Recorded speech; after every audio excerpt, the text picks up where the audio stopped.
Gabbett Media.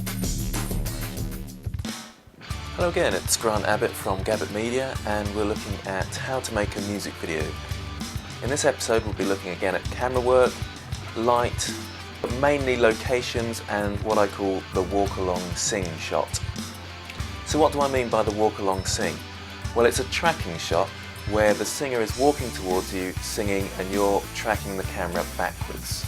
It's a really common convention in music videos. It looks quite nice because the background is moving, the singer's moving, a dynamic looking shot with lots of energy. It's important, of course, to have some kind of Steadicam to get this to work properly. So if again you haven't bought a Steadicam, then try one of the techniques listed here. Here I'm just using a tripod as a counterbalance and it's working okay. The difficulty is I like to use my camera set on 50mm, then it gives a really nice shallow depth of field, but it can be difficult to control when you're doing this. So maybe it's worth trying that once and then trying it with a more wide angle, something like 28mm or wider. It's important to use a variety of shots, then you can cut between them, so close-ups, medium shots and even long shots, but use the long shots sparingly. And you've got to have the right location. So let's talk about location here. We found this really nice spot. It's an underpass that goes under a dual carriageway and there's lots of graffiti down there. The lights are quite interesting. It looks kind of grimy and dingy, but has the right feel for a music video. We've also done a shot in the woods. It doesn't particularly suit this style of video, but it's just to give you another idea of different locations that you could use and how to film within those locations. Both of these locations can be seen here on Google Maps, but it's fairly easy. Just find a woods close by to you and an underpass close to you, and it's probably got some graffiti in it somewhere. The graffiti offers quite nice vibrant colours for the background. These tunnels or underpasses are actually quite good for available light.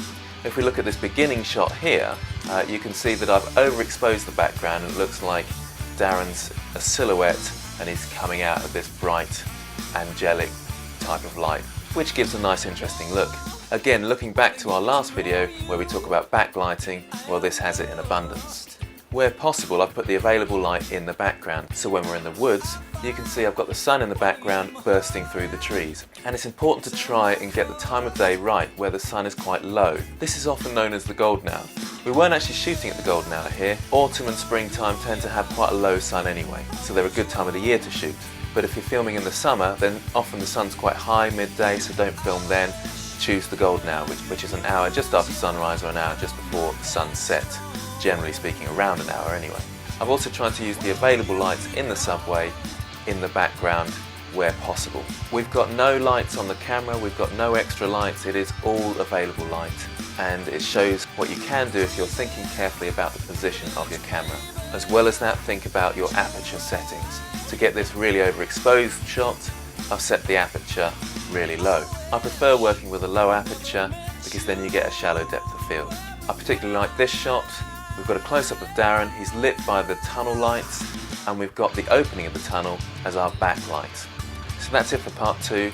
Think carefully about your camera work, try out the walk along sing, a common convention in music videos.